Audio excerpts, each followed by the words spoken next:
All aboard the Analyst Desk Express. It is I, Jacob Moore, the self-proclaimed sports analyst, joined by the amazing crew. As always, please hold the applause. We have Rick from Hamilton Sports Central. Namaste. Namaste. The round of applause has been paused, Jacob. He said, hold the round of applause. I'm holding it. There's no applauding. You didn't say I could applaud. Oh, my God, Jacob. You can applaud, Adam. Just in time for trouble. And, of course, Mr. More for your money, who is wearing a sweater in August. Hi, Dan's mic's Dan, your mic's on now. I think it's time for sweater weather as we're getting to the quarter evenings of August in football games. Yeah, maybe in football games, but if you think 23 degrees is football. Dan, you're also inside a house. Yeah, Jacob's freezing air conditioning house. It's like a bloody freezer in here. Meanwhile, he's wearing a t-shirt. Yeah, because he's a interesting dude. Interesting. Oh, silly Dan. So we know what we're here to do today, right, folks? Like, ladies and gentlemen. Not a clue, to be honest. So, of course, we have a group chat that Dan just doesn't read. Yeah, Dan, have you ever paid attention? I don't read, Will. Talking about? I see the title, so I kind of put two and two together. So what we're going to do, we're going to go team by team, and we are going to rate them in a tier list of S, A, B, C, and D. What does S mean? Or as I like to say, T for trash, because that's what Adam thinks of the Red Blacks. They're trash. So the way this is going to go is S being at the top, D being at the bottom. We have to determine where we're going to put the teams. And here's something that's going to make things a little more interesting for today's episode. We need to come to a decision as a group, which will be voters' choice on who gets it, on where we are putting each team. I don't think we're ever going to agree on anything, so I don't know. Jacob, can I just make a suggestion? Go ahead. Why don't you do like so many points for every tier, and then we give what they think, you take the total points, divide it, and that's what tier they go in. Holy cow, that is way too much math. Oh, please. I'm kidding. Rick is just trying to prove we can all agree on one thing. Ottawa's at the bottom? Yeah. Yes, well, Ottawa's trash. They're worse Starting than at trash. the bottom now here. They're worse than trash. I don't know if there's anything worse than trash, but I don't know, recycling. So what we're going to do, and I'm about to put it right on everyone's screen. Dan, recycling's better than trash, not worse. Well, depending who you talk to. Okay, do you take the time to okay. Do you take time to sort through your recycling and put it together properly, Jacob? No. I feel like maybe Dan doesn't like recycling. Well, I don't know. Recycling's a very woke thing to do, and Dan loves recycling. I do separate my cans because I get paid on the cans. I brought my Lions hoodie out. Dan, you're not the only one wearing the hoodie today. I'm wearing the Argos hoodie. Woo! From JP. Couple of reminders. Well, that's what I was just going to get. I was just going to get to that, Rich. While Dan or Jacob's getting ready in the background, we have 2 reminders. One, for those people that are in the area, don't forget to come to the Toronto and Ticat game this week, because it's also opening week of the CNE. So let's go. Lots of gross food that you can eat for very expensive prices. And your football ticket gets you into the CNE. Just as Also, Dan, for the viewers, how was your birthday, my friend? It was amazing. I thank the Chad team here. Everyone came together, had a nice steak, had nice cigars, had amazing. I love my balls, and I got even a better ball thanks to Wiki will say. So I really appreciate that. Okay. I zoned out, and I can't, and I come back in to Dan saying I love my I can see Bridges balls. In the Riders. And I'm like, what is this man talking about right now? I was so confused. Glad you respect Isadora. So, for those that don't know, first off, Dan, Rich helped me get that football. Thank you, Rich. That had both Chad Kelly and Ralph Hawley's name on it. And the reason why Dan got the football is because Dan never got his hands on that football. He really wanted it, and it was signed by his favorite player, Chad Kelly. That's right. Second of all, Dan, what happened at the game? We got proposed by a random guy, approached Adam, and luckily Adam said yes, and we got to carry the Canadian flag on the field. Wait, Adam, you got married? Adam, I was very confused, and Rick was right there beside me, luckily. I think Rick was the reason. I'll try to give you some credit, Adam. I was so confused. I was very well, because Adam's like, maybe I'm like, sure. I don't know. Adam or Dan, what else happened at the game besides carrying the Maple Leaf on the flag? Oh, I got my name on the Jumbotron. And it said, "Happy birthday, Dan," from the analyst crew. That's right. As Kanye West would say, it's hard to be humble when you're on the Jumbotron. That literally happened. I've never heard Kanye West say that, but okay. It's a line, bro.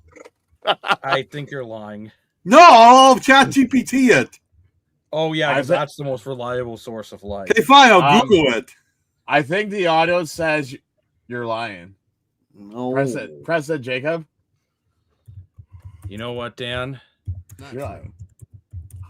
It's not true.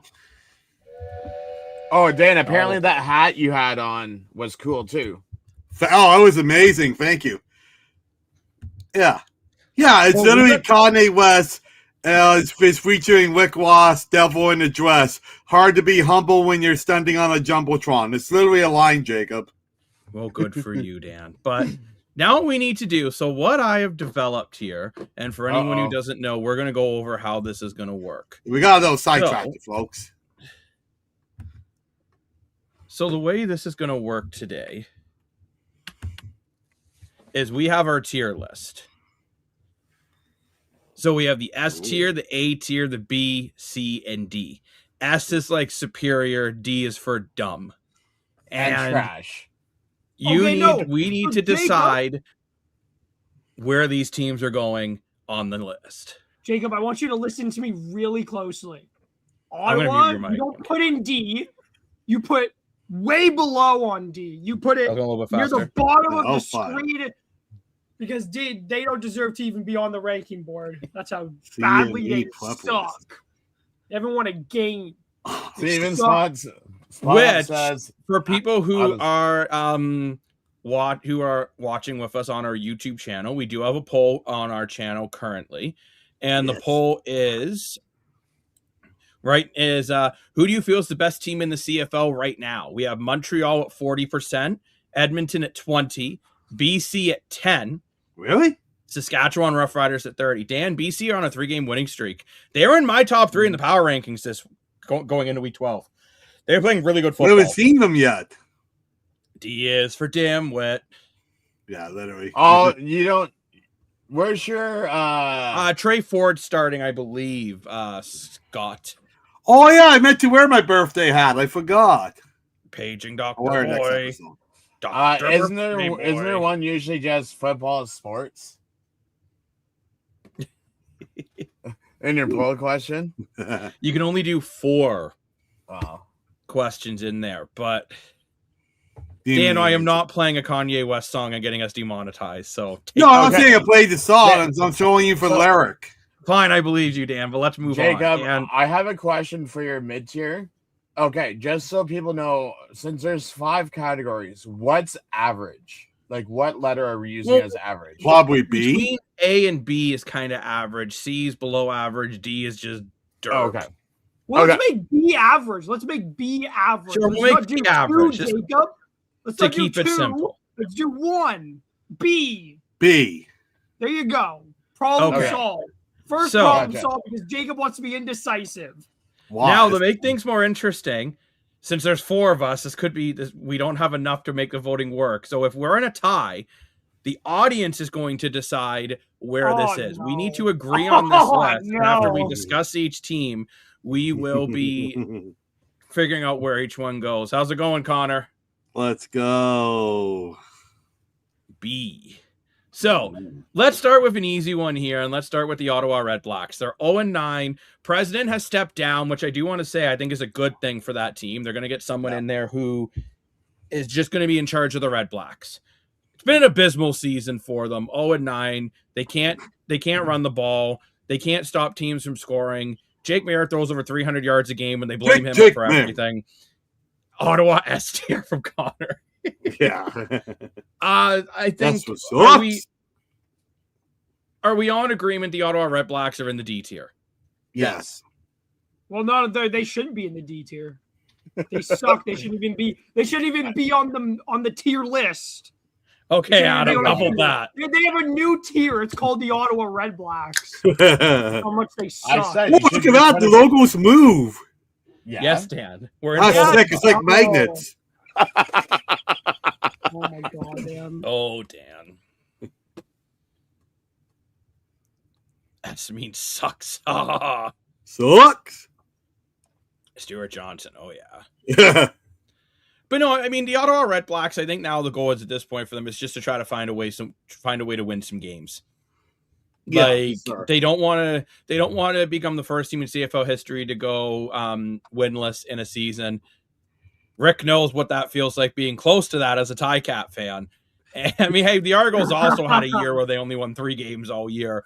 So call me crazy, but I honestly still think I said this in my gut a few weeks ago.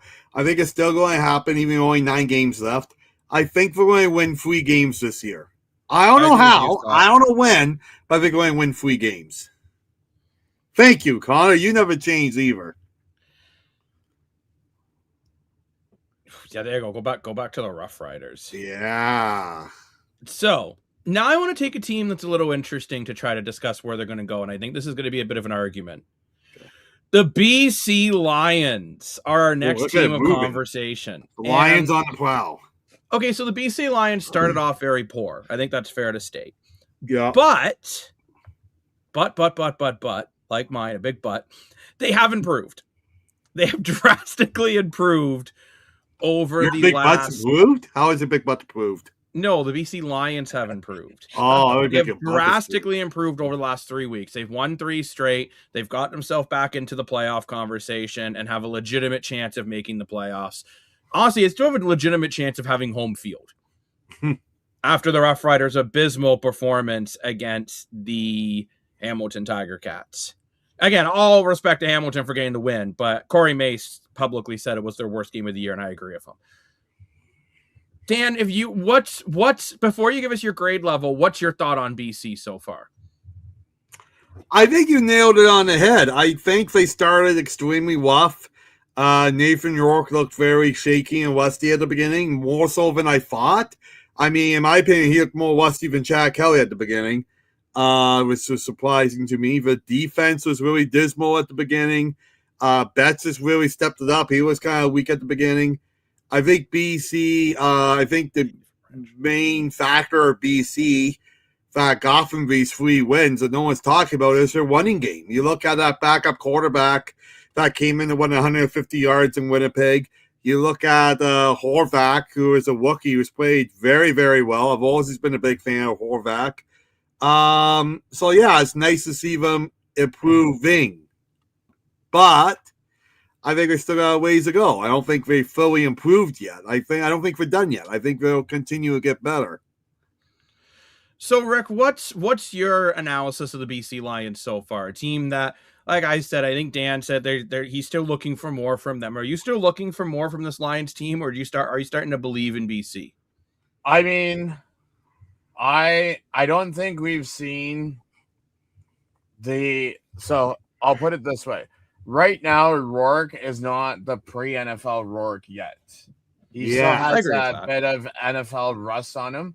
Because if you look at, since it's the mid-season, we'll look at their last few games.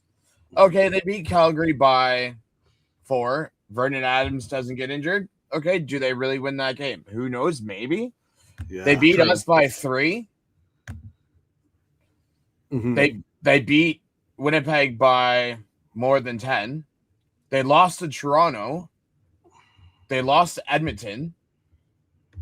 But then they beat Edmonton. So I'm not saying like they're top tier yet. Mm-hmm. But I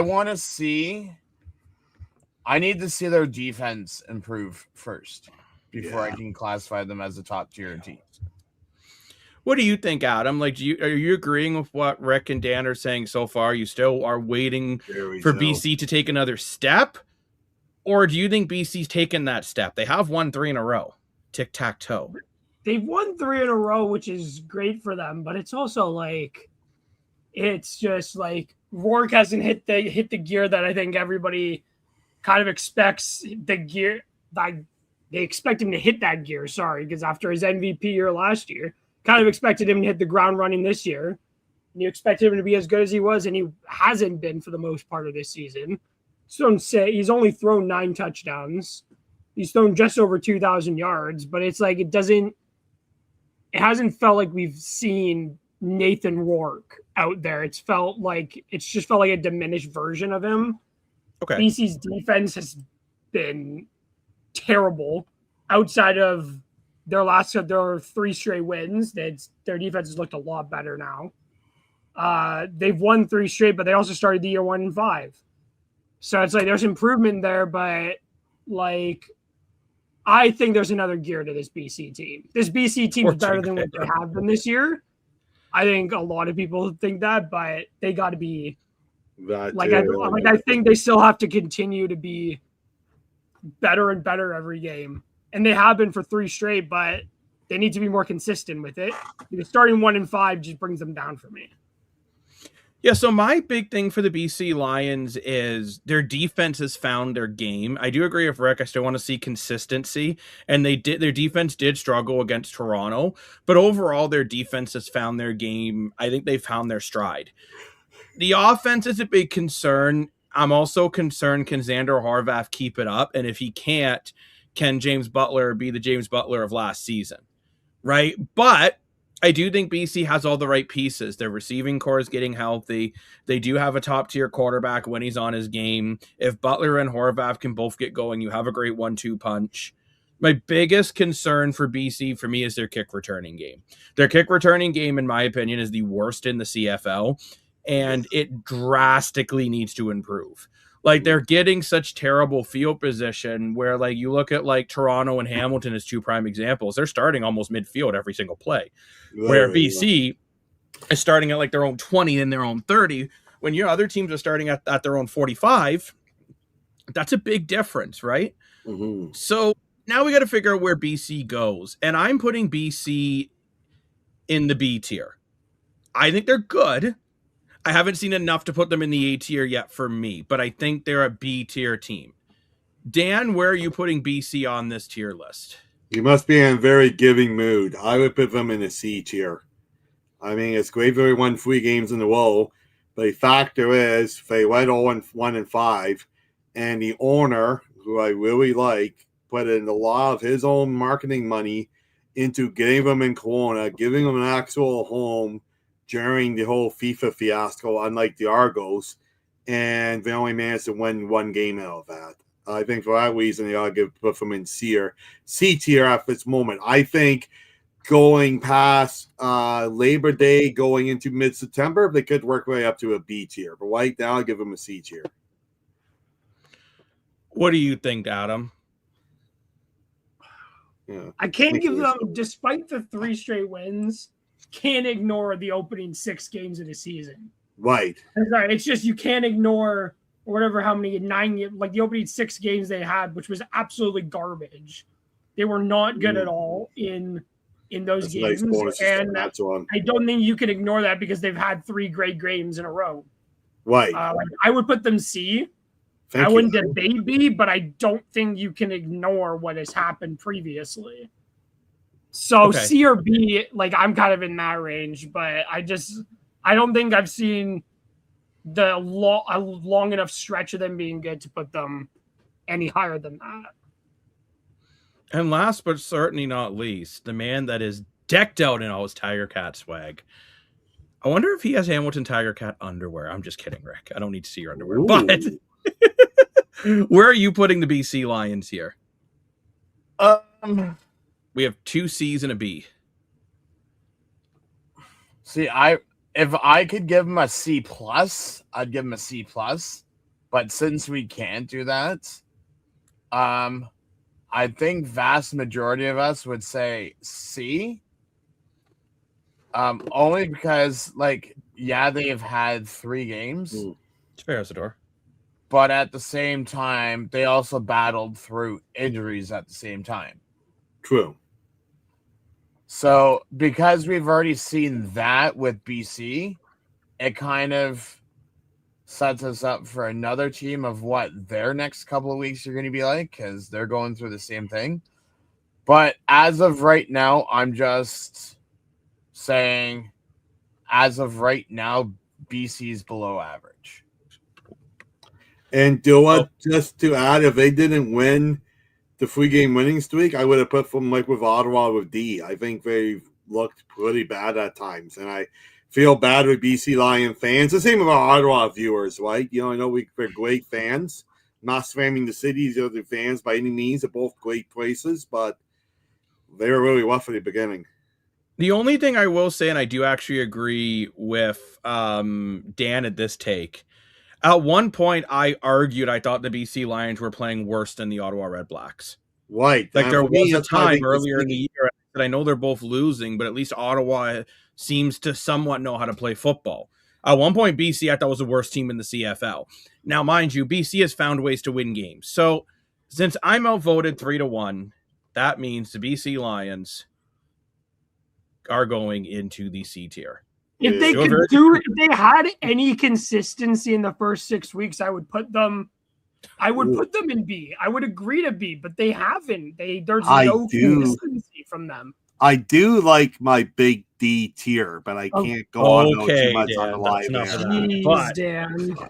I will say, Rick, I actually do agree with you in a way about BC. So I'm curious about this if we can agree on something. No. Between a C and a B. No, not true. I think you're Dan lying. says no, but let's see. Between a C and a B. That I would agree. Jacob, that I would agree with. I said I would be willing to put them in B, but I don't like that's just for like I think in between those two is about right because they've had a little stretch there where they've been really good. Can they continue it? Would be interesting to see. I would be willing to put them in between though. I would be willing to do it. Move the Magnic back to where it was. Are you willing to put them between B and C? I'm okay with putting them between I'm thinking more of if it was between the two, I'd say a nice It'd be a C plus. Yeah, that would be a C plus. So Dan, you've been outvoted. It's 3-1. The BC Dan's been voted off the island. Yeah. I have the weakest link. I hate that show, The Weakest Link. But, that show, I love that show. Okay, now I want to move on to a team that I'm going to take some flack on.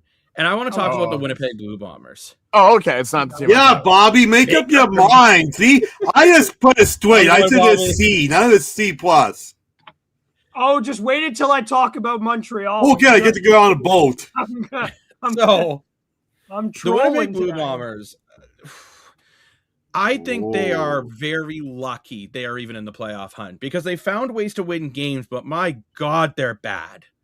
Like when I watch Winnipeg, there are times I feel they're as bad as Ottawa. Unless Brady Oliveira is getting over 100 yards a game and Jefferson's getting 2 sacks a night, they can't win football games.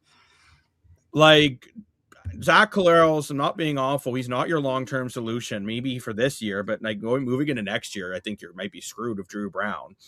You have Ontario Wilson dropping perfect passes in the end zone. You have a defensive back unit that is giving up over 300 yards on the daily with no problem. You have a receiving core that doesn't really have anybody to make the big play because I remember guys like Nick Dembski are getting older. I am putting, since we're doing middles, I'm just going to say right off the hop, the Winnipeg Blue Bombers are a C-. And I'm the only reason why I'm not putting them in D is because they found ways to win. They're a C- team in my opinion. They are just not, they're not looking that good this year. They're winning games, but they're not playing well. So I see a little bit faster agrees. Dan, maybe I'm just going to replace you with a little bit faster. I'm kidding, Dan. Dan, you're shaking your head no violently. 100%. You are off your walkers of this one. At the end of the day, Winnipeg's one of the few teams that are over 500. As I say over time, they got the championship pedigree. They have battled through injuries and had to put all kinds of crazy lineups out there, and they're still over 500. They got the best arena in the CFL. I mean, for me, it's a no-brainer. It's a B series. It's not a fantastic year, but you can see every game getting a bit better and a bit better and a bit better and a bit better. And you look at that championship veteran pedigree with like Jake Selesna, Willie Jefferson, Zach Collaros, Brady Oliveira. I mean, the list can go on and on and on, right? This is Mike Osei, probably one of the greatest coaches in CFL history.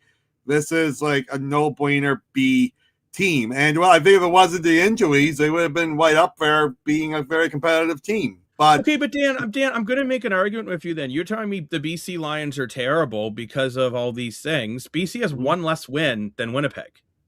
Well, we only play 18 games. That's a big point. Winnipeg has not won a single game without the last 3 minutes. Every game they have won has been a nail-biting Jacob. One they play don't ask how. Game. They'll ask how, they ask what. Doesn't matter how you get the wins. The point is they got how many. The wins. I've never heard anyone say they don't ask how, they ask what. That's a new one. But thank you. All right, Rick, where are you? So we have Dan saying B, and he seems to think that if Zach Collaros didn't get injured, then an A or an S. What's your thoughts? Not an S, but an A. Okay. So I'm even gonna go below you two. So Father Time has finally caught up to Winnipeg. If you guys watched last week, you guys will know. Any more shenanigans with this offensive line, and Zach Collaros is not playing football anymore. I'm even surprised he got up from that blindside hit last week. I was glad he did. No, I'm just saying, like, with like no blocking, like I'm surprised he even went back into the game. I just think like all the veterans, you'll see a lot of people retire after this year. And you know what? As much as people hate to say it, that whole dynasty word, I think time is of an essence. And I'm even like thinking about putting them like C-, like down in D. Yeah, that's where I am. Zach Collaros has what, 9 touchdowns, 6 interceptions on the season. The only thing that Winnipeg has is a good running back and a good returner. If you don't have Vadville, you don't have a starting. You don't have a starting. If you don't have Vadville, your starting field's terrible. Thank you. That's what I was trying to say. So, and they have a good D line too. I'll give them that. I was going to say D line's my best in the league. the last playoff spot, it's going to come down to Winnipeg and BC. Yeah, so we get into Calgary in a bit. That's going to be an interesting conversation about Calgary. But Adam, so far, Adam, we have Dan saying Winnipeg's a slam dunk B team. Rick and I are saying between a C and a C minus for Winnipeg. The comments are going C minus and D for Winnipeg. What do you think, Adam, about the Winnipeg Blue Bombers? So, Dan, the quote you were trying to use is they don't ask how many, or no, they don't ask how, they ask how many. Right. It doesn't matter how many wins it doesn't matter how you get a win. Only thing that matters is you get the win at the end of the day. But Winnipeg have not exactly been convincing, to say the least. No, the first game against Ottawa, they were atrocious until the fourth quarter. And at the end of the day, they got lucky. They got lucky to escape the worst team in the league with a win. And again, you could say they got lucky last week when they beat Ottawa. So it's not like, I don't know. I'm weird about Winnipeg because I don't know how much I like putting BC ahead of Winnipeg. Because Winnipeg do have, yes, it's only one more win. Oh. But they are above 500. Yeah, exactly. Good point. So, hear me, I just find it weird to put them below a team that is not at 500 and hasn't been at 500 so far this year. 100%. That's what's weird to me, because now I have the feeling you got to drop BC as well, because BC are below 500. Yeah, 1-5 at one point, 1-3 straight. Yeah. But BC haven't been much better than Winnipeg, though. The BC were atrocious for more weeks than they've been good, and it's like that's what's getting me here. Is you drop Winnipeg below BC, I think BC have to drop. That's just my opinion. Because I don't like. Maybe that's just me. I don't think Winnipeg have been much better than BC, but I don't know how much I like putting BC ahead of Winnipeg. If you're gonna put it that way, I still put BC above Winnipeg, because if you look at the potential that BC has, you have Hatcher, you have Horvath, you have McKinnon. We're not talking about potential. No. I'm just talking now, mid-season. Oh, we're not talking practice. If you really want me to say about Winnipeg, I'm saying D, because they have Tommy Condell, and his playbook is just atrocious. Okay, well, let me follow Wentz into this game then. We got a tie here, basically. Adam and I are agreeing, and Jacob and Wick are agreeing. So basically, we have a tie. Dan, I'm saying if you're gonna drop Winnipeg to C or D, which I'm perfectly fine doing, because I don't think Winnipeg have been all that convincing. BC have to drop. Well, that's what I was trying to say. You're saying BC is D. Winnipeg's D. Is that what you think, Dan? Well, what I was going to try to say is, I think it's the first time this episode I call a negotiation. I think we need some negotiating here. I think if we're going to drop Winnipeg down to C when they're over 500 club, and if they're better than BC, I'm not talking in the future. I'm talking right now on August 19th at 10 p.m. Eastern Time. Winnipeg is 500, over 500. BC is not. So if you want, I think we should negotiate. I think if we're dropping Winnipeg down to C, we have to drop BC down to C. And I'm willing to negotiate back with you guys. Okay, but Dan, I'm going to argue something here, and I understand you're talking wins and losses. But I want you to. What happened to our mates? What happened to my refrigerator? Well, the magnets. I will pull it back up in a second. Thank God. But there are some things that we need to talk about here. So the BC Lions have scored more points and they've allowed less points than the Winnipeg Blue Bombers. Dan, let me finish. Of late, over the last month, the BC Lions have played better than the Winnipeg Blue Bombers. The BC Lions are improving while Winnipeg is getting worse.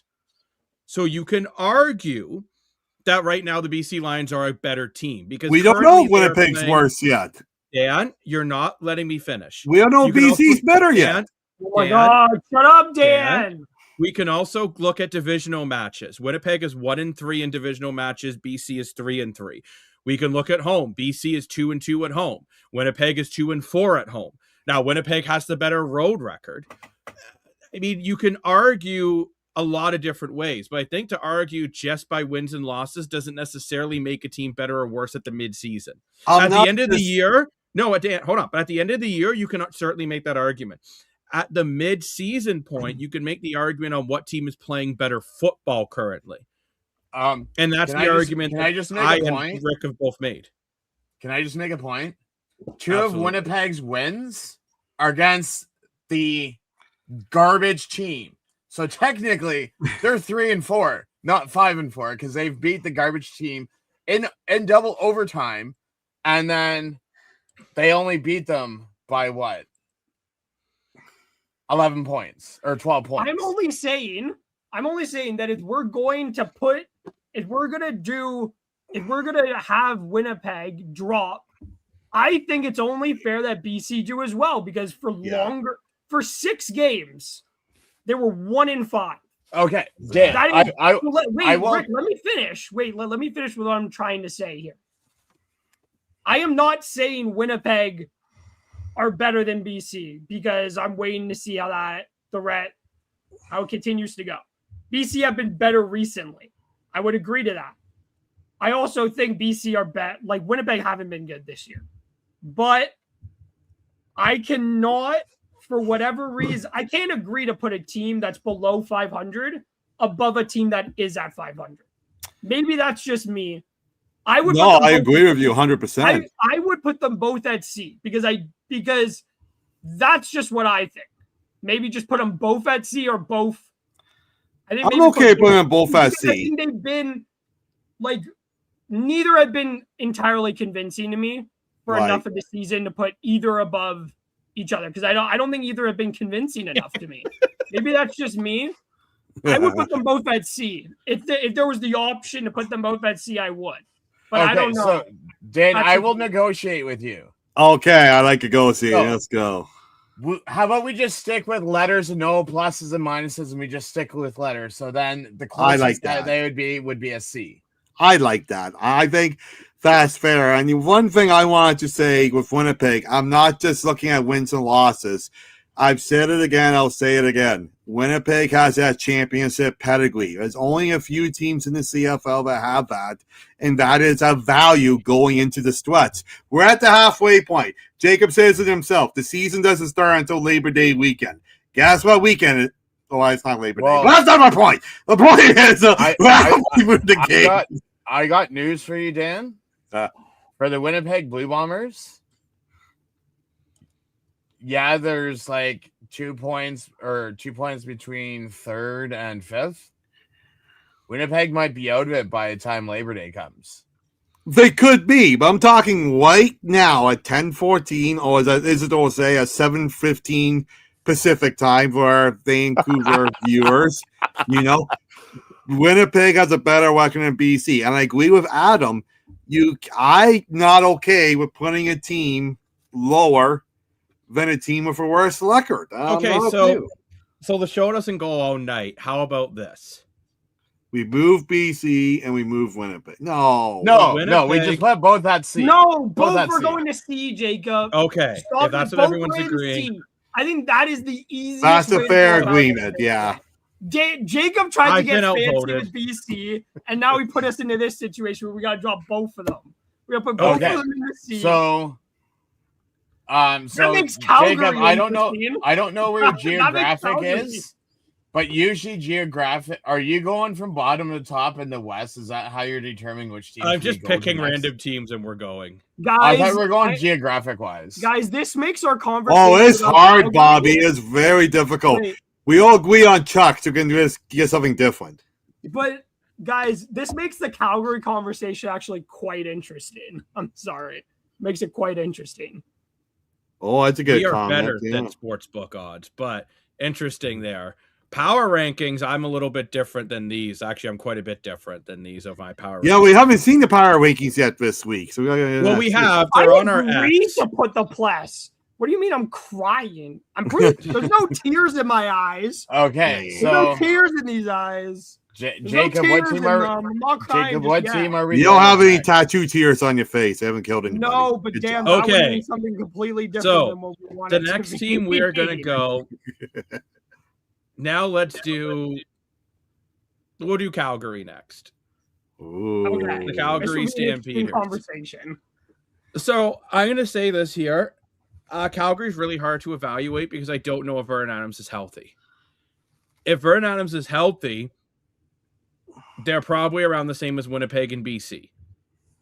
However, their defense is giving up this towards the top in points per game. Like, their defense has given up 327 points, the most points in the West. Mind you, they played the most games, but like they've given up the most points by about 70 points. Their offense has scored 378, which is the most points in the West. But without Vernon Adams Jr., can this offense do that? Honestly, I don't know. Potentially no Adams, no Mills, bad defense, too much money on a defensive line, not enough money on DBs. I agree with this comment. Unfortunately for me, Calgary's a D tier team right now. And I'm putting them in the D tier. I think they really missed the opportunity early in the year. Early in the year, they literally could have been 5-0 early in the year, and they lost way too many close games, and now they're screwed. So for me, they're a D team. They're a D tier team. They are going backwards. I agree. Calgary was my pick to win the West going into this year, and they've really disappointed me this season. They're a D tier team for me. Rick, what do you think about Calgary? If Calgary would, because it's hard, because if you base it off of like the last 4 weeks, Calgary has only lost 1, 2. It's not true. Out of their last 3 out of the last 5, and they've, beat us by 24 points, beat Winnipeg by 22 points. So if Vernon Adams is out long term, I can't see them being even average at. The only thing that I would give them average for is Vernon Adams' record and maybe McAllister's returns and Dedrick Mills. Like, I thought at one point Adams could win the MOP. I thought he was playing that well. Then he started to kind of slow down the last 2 weeks against Hamilton and Toronto, and then he got injured against BC. So where are you putting them, though, Rick, in these rankings? Where do you put Calgary? I said D. We believe he's got a head injury, Bobby. Dave Dickinson said he could miss some time, and same with Dedrick Mills. What do you think, Rick? If we're going based off of Dan and Jacob's theory, the highest that we can put them is a C, only because they have the same amount of points as BC, but played one more game. Yeah, I don't think they can go any higher than a C. I would agree to that. But with their defense, and I don't know, their offense still hasn't come alive to me. I'm okay with putting them in D. So we have 2 Ds. Not going to make the joke. I know Dan's thinking it. Adam, where are you putting the Calgary Stampeders in this tier list? So we have 2 Ds. It's appeared this conversation has veered from what we're doing. We're doing a mid-season tier list. We're talking about Vernon Adams getting hurt and potentially being out. That means nothing because this is about the mid-season. Wait, let me finish, Rick. It seems that the conversation at times is floating to what could happen in the second half of the year. Oh, yeah, Bobby. Which has nothing to do with what we're talking about, in my opinion, at least. Talking about the mid-season, we're talking about the first half of the year. That'll be a very quick episode. Half of the year hasn't happened yet. That is nothing to be of concerned of just yet. Just wait, Jacob. Because I feel like Jacob was getting ready to say something. Vernon Adams has been pretty amazing this year so far. Calgary has been very up and down. They have, just by points, they have the best offense in the league. Debatably, it's probably Montreal at the end of the day. Montreal have been a much more consistent team. Calgary puts up a lot of points, but they also give up a crap ton of points. They can't win at home, apparently. They only know how to win away from home. and they're not all particularly they're 2-3 in their division. Like they're just a really strange team. Personally, I would put them in C. I'm not even taking into account whatever happened with Vernon Adams just yet, because that's going to be a second half of the season thing. I put them as high as C, but I could put them in D. If everybody else agrees to put them in D, then I would. It doesn't really matter what I think anyways. So. Okay, so Dan, we have Adam saying they're C. Rick and I are saying D. Where are you putting the Calgary Stampeders? I was going to say, is Kurt there a new viewer? No, sir. Oh, okay. Dan, you literally asked that last episode too. Oh, my bad. Sorry about that. I apologize. But thanks everyone for all the comments and liking. You guys are awesome. I've been concentrating so much. That's when I've been really thinking hard. And I thought I was going to come up with a wild card and no one was agreeing with me. And it looks like besides of Adam, everyone's agreeing with me. I think they have to be a D series. I think I think this year for Calgary is an epic fail. And I hate to say it because I really love this team. I love VA, got that dope. I love Dedrick Mills, but I look at it for hosting the Grey Cup this year. I've said that a few times, but when you are getting, it's only about once in every 9 to 10 years or so you get to host a Grey Cup. That's a magical moment. And usually when teams go off to host a Grey Cup, they spend the big money in free agency, they make the big moves, they get a good team going. They did that. They got Brissett from the Argos. They spent the most money on a D-line in the CFL. They got Dedrick Mills, arguably best pure running back in the league. They got VA with the amazing record, and they just didn't do anything with it. I think Jacob nailed it on the head. I think they could have won those games at the beginning of the year much easily if they're tight games. If they won that game, those games, they would have put Calgary in the S. But the point is they didn't. And for that reason, I'm putting them in a D. Yeah, I would say this too. Calgary is also just D for disappointing. This was the team going into this year. I really thought they had all the pieces. They locked up VA long term. They brought in Dejan Brissett. They added a Joe Alford.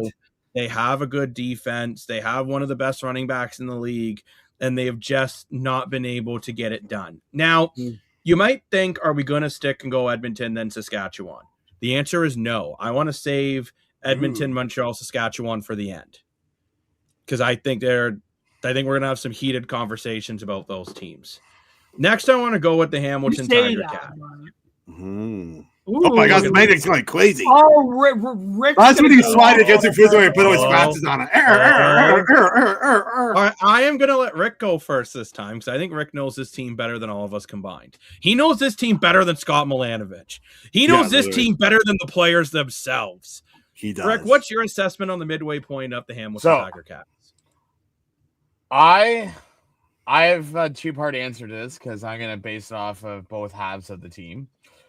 If you base it off of how well they started the first 4 weeks with Bowen, you could potentially say A. What?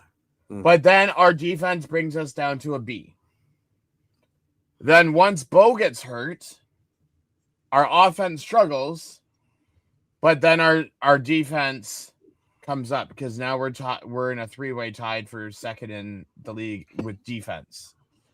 So I'm, as of right now, until we actually see the team play a full game like we saw last week, I'm okay with putting them as a B. Okay, so Rick has them as a B. Dan looks flabbergasted. Adam has a spoon. Dan, why are you so flabbergasted? Yogurt. I feel really bad for Hamilton. I was looking at going painful to say as an Argo fan, but I do. I feel really bad for the Tiger Cats because I thought they did the right thing this offseason. They spent the big money. They got Whitson McManus, was arguably the biggest ticket in free agents this year.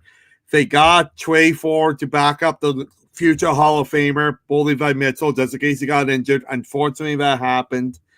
And I think with some questionable coaching decisions with musical quarterbacks, I think I'm surprised. I get your points, Rick, about why they got rid of Alfred, but I'm surprised if they signed the money in Alfred and advertised him as a big free agent and then keep him. I think that was a miss. And I think the fact that they didn't give Trey Ford more of a chance is a humongous miss. And I've been saying it for a couple years now. I'm not the biggest Trey Ford fan. I'm really not. But at the end of the day, he can make those amazing highlight reel plays. And I think he is one of the best backup quarterbacks in the league. And the fact that they went with Gaga and Floss and all this stuff, I look at Hamilton as like a D. I really do. So hold on. So I'm gonna push back on this, Dan. No problem. Yeah. Okay. So you're trying to tell me, okay, that.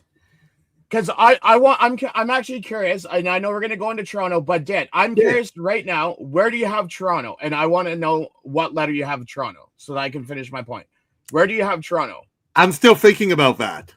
Because if you have Toronto in A, you are the. Well, I definitely don't. Don't. But hold on. My point is, and I'm gonna answer people's questions. I'm not a homer.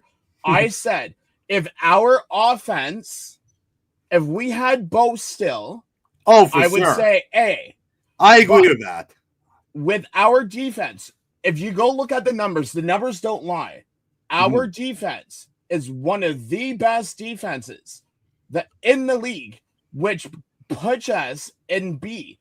We're not as bad as BC. We're hell is not bad as Winnipeg put us in C. So I'm saying you are putting us in B, and that's why I said B. No, it totally makes sense here. Logic. I think the musical quarterbacks will be hurt from, and I think like if they didn't win I know they won the last game, but they could have easily lost that game too, right? And I think if they can stick with one quarterback and give Trey Ford a Trey Ford playbook, I think this could be an A team because the defense is phenomenal. But until they figure that out, I just don't have it for me. Okay, so let me answer this. Yeah. So does that I want to answer this question. So does that mean that Toronto should be down in C because Chad Kelly's given up 14 interceptions this year? They ain't no A team. They're B. They've played one more game than Hamilton, so Toronto should be a C as well. Going by the comments. If I'm a homer, we're not into Toronto yet, right? But... No. I'm trying to explain my point to the viewers. Is if Hamilton's a C, Toronto best be either a C or below C then.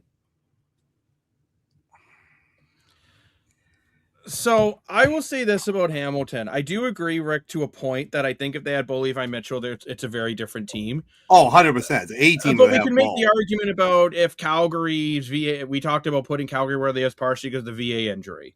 BC would be different if Nathan Rourke didn't get injured, right? True. Like there's a lot. Winnipeg might be different if Zach Claros didn't get injured. I can't put Hamilton ahead of Winnipeg or BC because they've both had major injuries throughout the season. If we were doing pluses, I would be putting Hamilton at a C+ because their defense is very good, but their record is their record. I think B is just a little too high for me just because they've also given some games away. And at the end of the day, when I say that, I'm talking about their home opener against Montreal. They had control of it and they blew it. I mean, in Montreal, to be fair, they've been what they are. They're finding ways to win almost every night. I think Hamilton could be better than a C by the end of the year, but because we're not doing plus minuses, for me, I'm putting Hamilton as a C team. But Rick, I don't think you're completely out to lunch. I'll put it that way because I do understand a lot of the points you're making. But between the inconsistent run game and the quarterback, by the way, Jacob, just so that you know, if you're calling Hamilton's run game inconsistent, we have the 5th best run game in the league, so I don't know what inconsistent is. If you're calling that is inconsistent, Rick. It's not what these other teams are doing. Look, we've been honest. Larry Roundtree has been inconsistent. He's had some great moments. He's had some bad moments. right? Toronto's run game's inconsistent. If we want to bring Toronto in, our run game's better than BC's run game. Horvath is pretty good. I don't know about that. Horvath's climbing pretty quick though. No, but I'm saying by the numbers and by stats, Dan, Hamilton's run game is better than BC's. Okay. That's all I'm saying. Yeah, for sure. I don't have the stats in front of me, right? I'm just looking at, I guess, at trends. I look at Horvath, in my opinion, makes more of the explosive play. Maybe Roundtree's a little more consistent. I don't know. Just by watching it as a fan, I get more excited watching Horvath than Roundtree. I gotta say, Hamilton's defense is top notch. Like, their defense is phenomenal. I mean, I'm really impressed how well their defense has turned around this year. I think Isidore's been chatting with Lane. Adam, what's your thoughts here when we're talking Hamilton? Oh, Hamilton. They have been interesting to say the least. A lot of it has to do with the Bow injury, of course. But like Jacob, like you said, they've thrown away games, including Montreal, when they had. You don't take the foot off the Tigers' neck. And they had them by the neck. They had a team that is very good.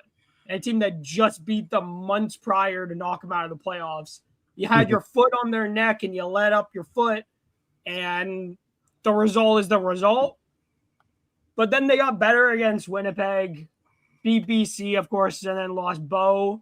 And it's kind of just tumbled since then. Barely lost to Winnipeg in their second game against Winnipeg. But like in all, when you look at their entire season, their offense just hasn't been good enough when Bow is not there. When Bow is not there, the offense is just not good enough. And it just hasn't been consistent enough because you've seen the highs with the backups in like that game against Toronto where they torched us. They torched us for 3 quarters, and then the offense just dried up in the fourth and allowed us to come back, and they just survived by a missed field goal. And then they lost convincingly to Montreal, lost convincingly to Calgary by 24, just lost to BC, of course, and then beat Saskatchewan, which was a great win for them. But it's felt inconsistent. And honestly, if being perfectly honest, defense is awesome, but if the offense can't move the bloody ball consistent enough, their defense is just getting ripped to shreds because they're just so tired late in games. And we saw that especially in the Calgary when they lost by 24 to Calgary. Their defense kept them in the game because their offense just couldn't move the ball. And at times, and it was like, but then their defense just tired out. It's like the offense just wasn't holding up their end of bargain for long enough in the game, and they ended up losing it. And the end of the day, I can't put them ahead of teams in which they have the same record as, or like near the same. I don't think they've been as bad and inconsistent as Calgary has been. Like Calgary their all around game is just bad. It just hasn't been good enough. But I would put them C because I just don't think Winnipeg has a better record, but how much does that really mean when they're 1-1 against Hamilton? But they've been about what BC is at times. I don't think they've been as bad as BC have, but I think I would put them at C. I don't think I could put them at B. I said, if we were doing pluses, they would be a C+. Like, that's how I feel about them, because I see the potential there. And I mean, there's some great news for Hamilton. Like, Bo Levi Mitchell was not in the walking boot anymore. And let's be honest, when Bo's on this team, it's a different team. But 100%. We can make the same argument about BC, Winnipeg, and Calgary. 100%. Right? Like Winnipeg's different with Zach Claros instead of Drew Brown. BC's different with Nathan Rourke instead of, I don't know why the hell they started Chase Bryce, to be honest, when clearly Saltaire could do things that no one else could do on that. Yeah, that's crazy. And we don't even really know what Calgary's going to look like without VA got that dough. because they've only had a little bit of a quarter to see it. So because it's the 3-to-1 ratio on us, we will be putting Hamilton in the C tier. But I'm okay with that. I do think they have maybe the potential. D was a little too low, but I'm okay with C. Well, Dan, sorry, we have a B, 2 C's, and a D. So no, that makes sense. No, I hear what you're saying. We're putting Hamilton in. Funny enough, we have a lot of C tiers. No I B think tiers. It kind of sums up the season on well. B. We've had some arguments. Mm-hmm. Now we got to go Toronto. Look at the magnet. Oh, this team. There we go. S is for super. So that's like superior. They're like the best of the best, John. I'll go first with Toronto. If there was a logo that described inconsistency in the dictionary, the Toronto Argonauts would be that logo. Yeah. The offense either puts up 50 points in a game or can't hold on to the ball because they're sharing Adam's popcorn. The defense either looks amazing or they're letting Cody Fajardo offense put up 40. Mind you, Cody Fajardo is now either second or third in the league in passing yards. They're either shutting down Justin Rankin or letting Rankin somehow get wide open for a 40-yard gain. Toronto is so frustrating because they haven't had the injury at quarterback and they are still where they are. However, they've also had some great moments. They've beat the Saskatchewan Roughriders. Yeah. They beat the BC Lions. Mm-hmm. They've been able to win games while throwing throw interceptions in 2 games.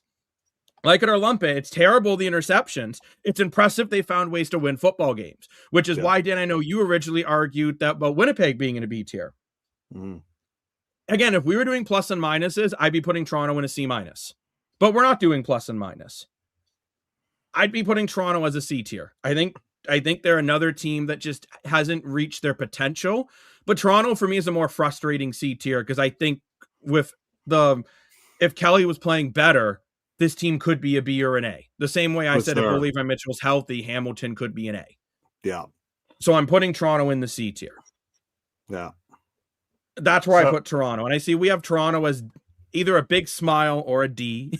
And hey, you know what? I can actually understand the argument for the D tier because this is a team that hasn't had the massive injury at quarterback, and they're in a position with teams that have had that massive injury.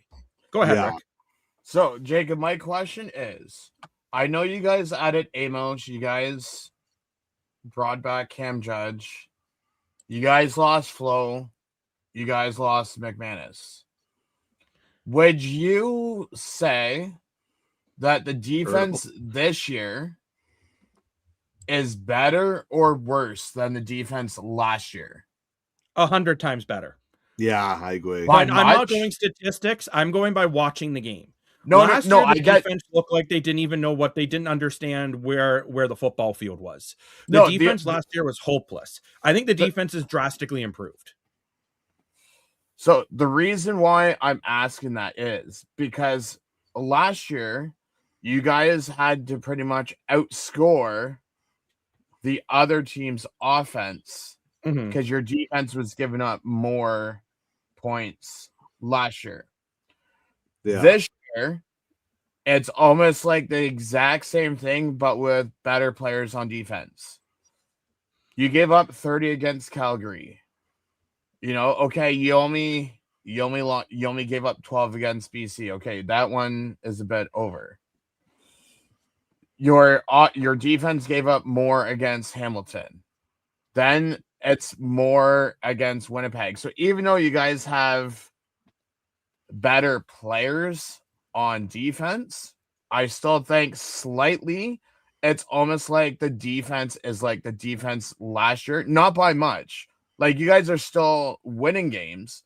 I'm just saying, like, if you were to, like, compare the teams, it's almost like same as last year where the offense has to pull out a miracle and score more points than the defense. I guess, though, Rick, my big thing is, and I don't have the statistic in front of me, and I don't know the statistic. I'm just going off what I've watched and what I've seen. No, I know that. When you go off Toronto's defense, when they're finding ways to hold teams when the offense is turning the ball over 4 and 5 times a game. That Calgary game, Calgary with 4 interceptions and 2 fumbles. I'm sorry, they should have scored 50. Calgary was getting the ball at the 30 and only kicking field goals. And that's where I'm talking, where last year Toronto would have turned the ball over and it would have been a touchdown in 2 plays. So I do agree, Toronto's defense, if we were going to do a tier, which maybe we need to do another episode in another week, where we're breaking down every team by team, but offense, defense, and special teams and putting it on a tier list. Maybe that's another thing we got to do. But for me, it's just what Toronto has been able to do defensively is they've been able to keep it close enough. They've been able to keep the team in a lot of games. I do agree with you, Rick, they're allowing too many points, but I do feel the defense is better than it was last year, because last year if Nick Arbuckle made one mistake, the game was over. This year Chad Kelly can throw 4 interceptions and they can still hang around. Yeah. That's the difference for me. But where did you put them, sorry Rick, as a grade? I think this is a new viewer here. Hello, Wayne, and I just want to say welcome to the Analyst Decks. If you like having a comments on the screen and roundtable discussion, please to our channel. Can I say about myself? Please subscribe to the channel. We just hit 275 subscribers the other day. We're trying to hit 300. And more higher subscribers, better algorithm goes means new people like you can find us. And I just want to say thank you to our loyal viewers. I thank you already, but thank you again for all the likes and the comments and the shares and voting and pool. It's amazing. It helped us build the algorithm, meaning we can do more for you. And we have big news coming on Sunday. So definitely stay tuned for that. So sorry, Rick, but what was your grade level then for the Toronto Argonauts? No, what I was going to say was based off of what I could see, what I can see, because it's hard because we only have letters.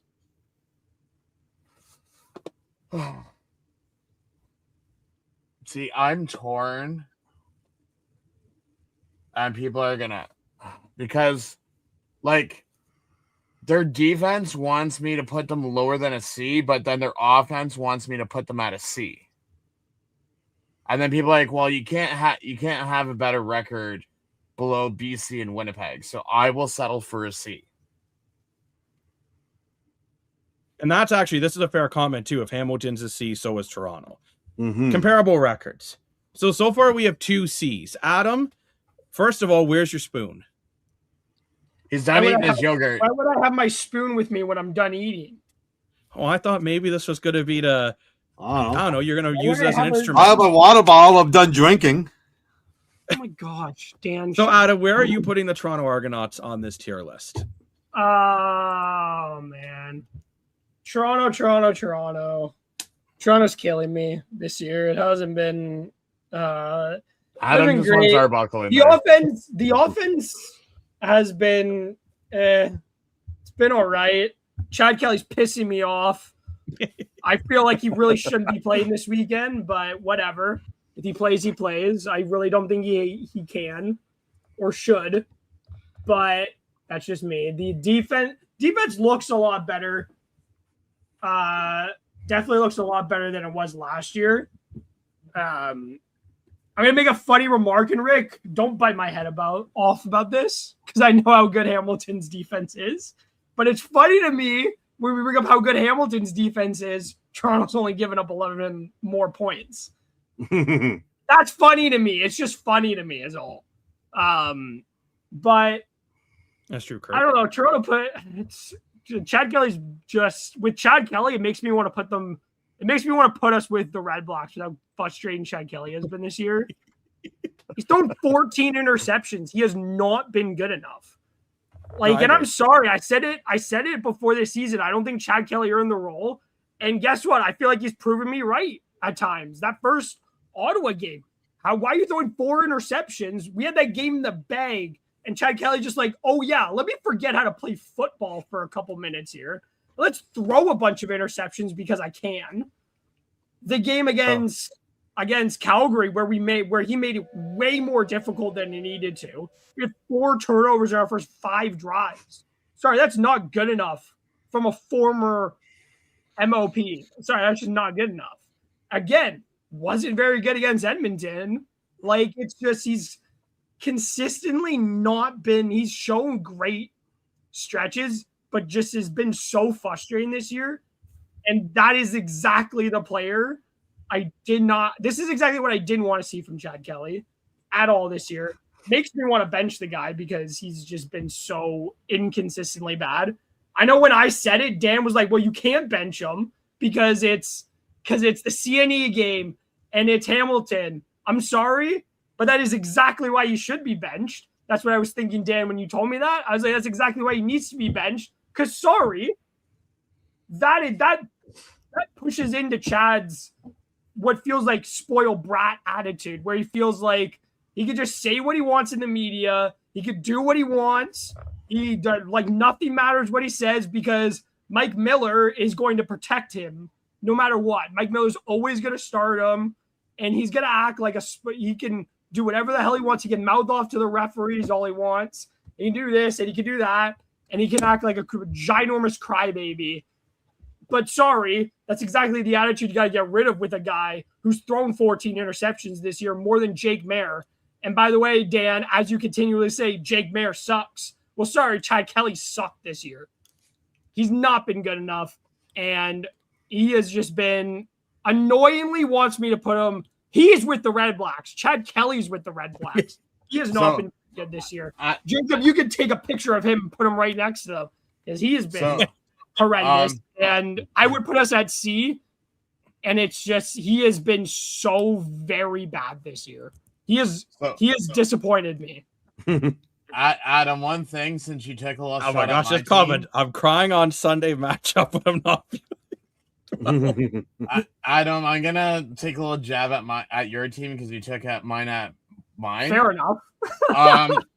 Question: how was it to watch Week 5's 58 points given up by your defense? Oh yeah, well, Chad Kelly. Well, we've seen that happen too many times, Rick, already as it is. So no matter what Dan says, Toronto's at C because we have 3 votes for C. But Dan, where do you put Toronto? Oh, story of my life. It never matters what I say. Okay, well, here I go anyway. It's a democracy, Dan. I know, liberal society. Gotta love it. Whoa, okay, so here's what I think. Here's what I think. I feel like with the Argonauts, they, in my opinion, compare to Winnipeg. I feel like, but the difference is Winnipeg has that one more win over the Argos. I look at it, the Argos lost a lot of close games. Winnipeg has won a lot of close games. I think that's the difference. You look at the Argos have the championship pedigree, just like the Winnipeg do. But this is not the Argo team from 3-4 years ago. It's a different team now, right? I was feeling pretty good about this team up to a couple weeks ago. I'm very disappointed with the last game in Edmonton. I feel like in the first half we were neck and neck, and then we blew it in the second half with something to do. And we haven't had the big injury in quarterback, but a very underweighted position in football is kicking positions. And we've had both our star punter and our star franchise field goal kicker been injured. Now we got a rookie kicker, and we've lost a lot of games due to close kicking games. And I hate putting it out on the kicker because I love Hau'olahu. I really do. You're a super nice guy. But I look at it, if they didn't lose that game against Edmonton, I would put them in the B team. But because they lost that game in one half, mind you, because they were like pretty well tied going into halftime, and then they just got demolished in the second half. It was kind of like a reality check. Oh, yeah, we're not okay. So, and I'm going to say the same comment that Adam said earlier. At the end of the day, Argos are under 500 club, and Winnipeg's over a 500 club. So I can't put the Argos over Winnipeg. So for that reason, I got to go C. That's fair. I honestly thought, Dan, you were putting in Toronto in the D category the way you were going on. I was really expecting a D for. And wait! I want to hear Dan say this. Dan, I want you to say for me. Yeah. Because I feel like you should agree with me that Chad Kelly sucks so far this year. I feel like you could be man enough to say that. Here's what I want to say about Chad Kelly, and this is why I love Chad Kelly. Chad Kelly to football is what Kanye West is to the music industry. You just never know what you're getting. He sets a Chad blow. He sets a superstar in social media and in community. He has good publicity. He has bad publicity. Do it. At the end of the day, people talk about the CFL and talk about the Toronto Argos because of what Chad Kelly does, good and bad. Now, by the way, I agree he's been bad this year. I can say that. Giving up 14 interceptions halfway through the year is pretty pathetic. But then he goes out and throws a touchdown in 2 plays. I do also want to point out Nick Arbuckle also only threw, I think Arbuckle threw around the same for the entire season last year. Nick Arbuckle is more consistent than Chad Kelly. Okay, I would say Nick Arbuckle. This conversation's for another episode, though. I just wanted to point that out when you mentioned the interceptions. Apparently, Kanye approved of this message. I don't know if that's a good thing or not, because he is banned in basically every country. And Brandon, you've been asking about the Rough Riders. Alex Hale did hit a 52-yard field goal. He's been better since the competition. So now it is time to talk about this magnet. And you know what? I'm not going to go first on Saskatchewan because Adam, I don't think you've gone first yet. No, I haven't, because Jacob hates me. Really. Jacob, he loves you, bro. I'm joking, Adam, what's your Dan? thoughts on the Saskatchewan Rough Riders? Okay, and as Dan pointed out just now with the Argos and Winnipeg, I'm in a weird situation here because I can't put Saskatchewan ahead of Edmonton because Edmonton, in my opinion, has been better. They got the better record. More points. They got a better offense, not a better defense. But like, it's in a weird situation where I don't like putting teams with a worse record above a team. Above a team. I can't put a team with a worse record above a team with a better record. I don't like doing it, and I won't do it. But Saskatchewan's been weird this year. Like, they're defending champions. They are very good, but been dealing with a crap ton of injuries recently, at least. But they lost to Toronto in a game where I think debatably they probably should have beaten us. Not in that game, but like heading into the game, it felt like we had been inconsistent heading into that game. You kind of felt like that'd be a Saskatchewan win, but they couldn't at the end of the day. And I don't know, been a really weird year for them. Trevor Harris struggled against against Hamilton. I don't know why I was about to say what's his face when it's a team, not a person. I should have just said Rick. That would have been funny. He's throwing against Rick. He's throwing against Rick. Struggled in that game, and I don't know. I feel like I'll put them B because I know where I want to put Edmonton, and I can't put Saskatchewan ahead of Edmonton.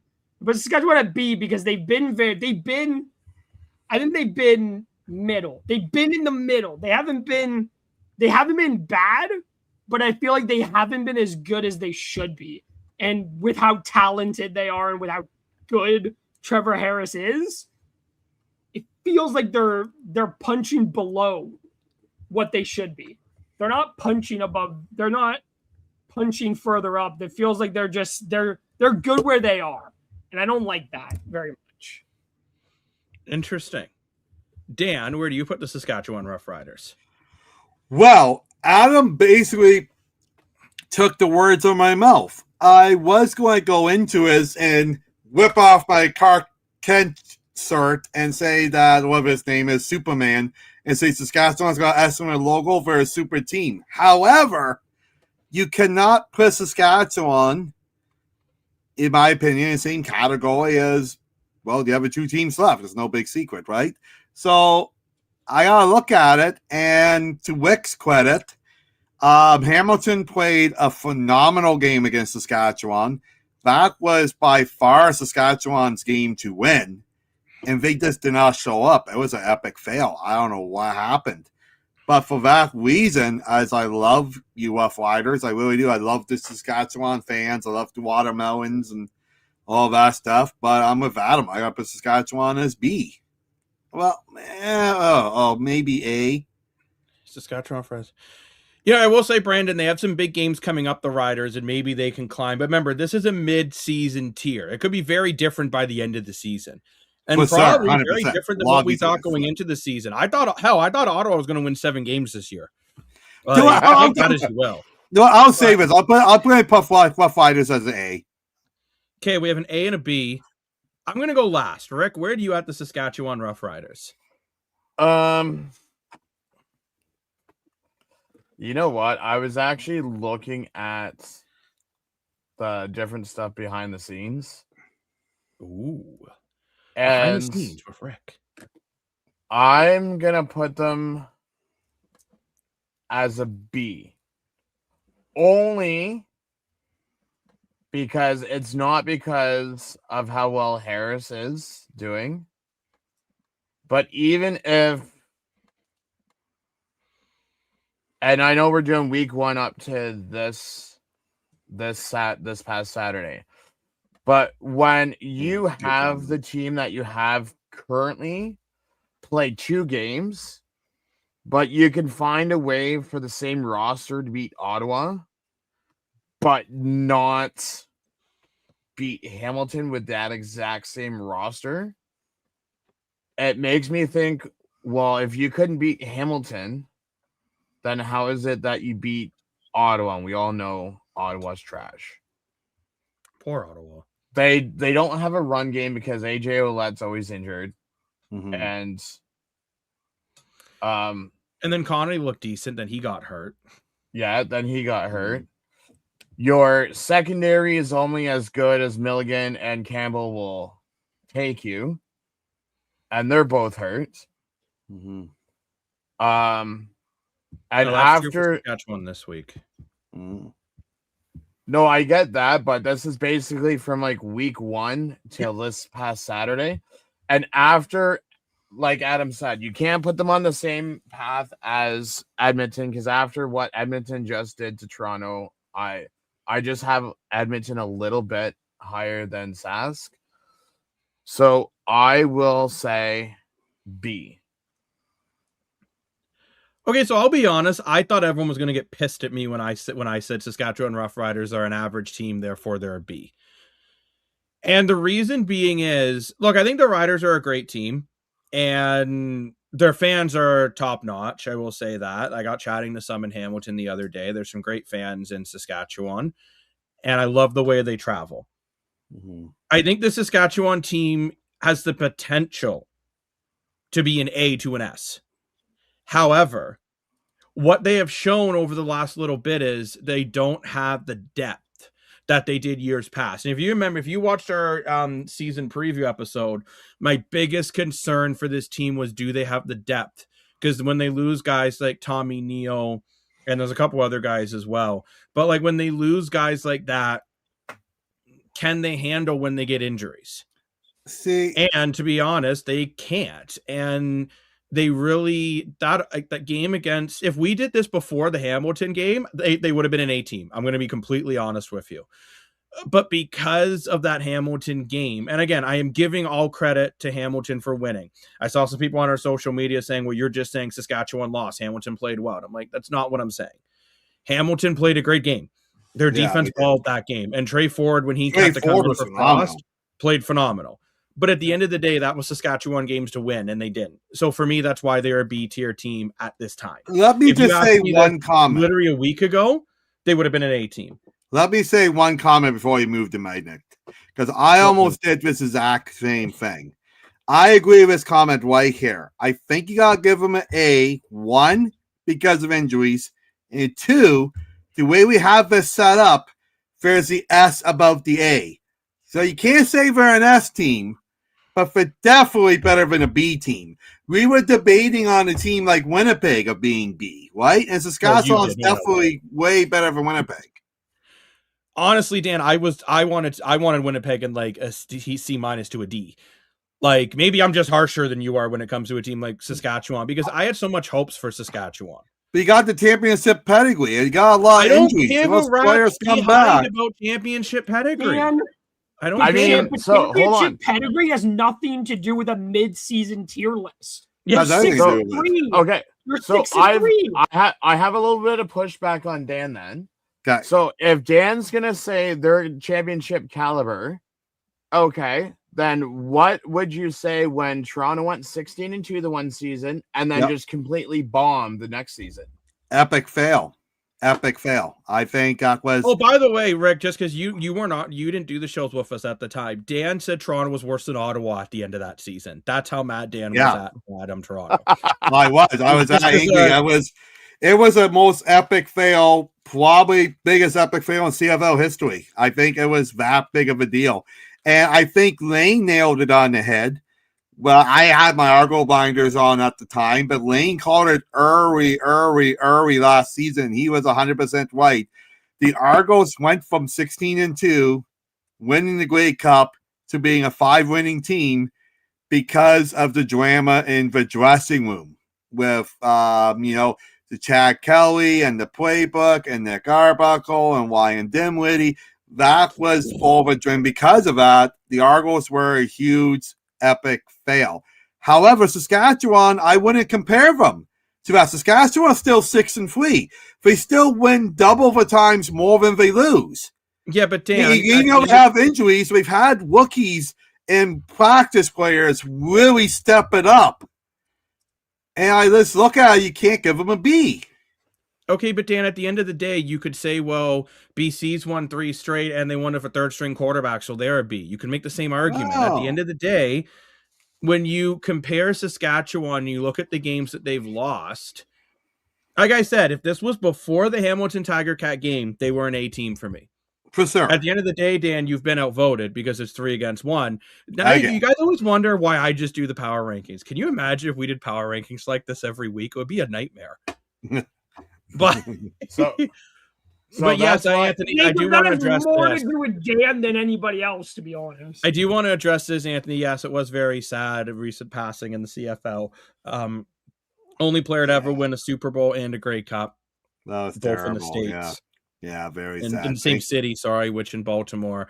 And obviously our thoughts and prayers are with the family, and we hope. Yeah, thank you, Anthony, for bringing that up. That's a great comment. It's very sad. Winnipeg could not stop BC's run. Very true. But now I want to move on to Edmonton. And for me, look at this. Why can't I move the magnet? There we go. Look at this. Look at this. Look at this. Look how he squats as he playing on Mum's Flids. Stainless steel Flids, and look how he squats as he playing on.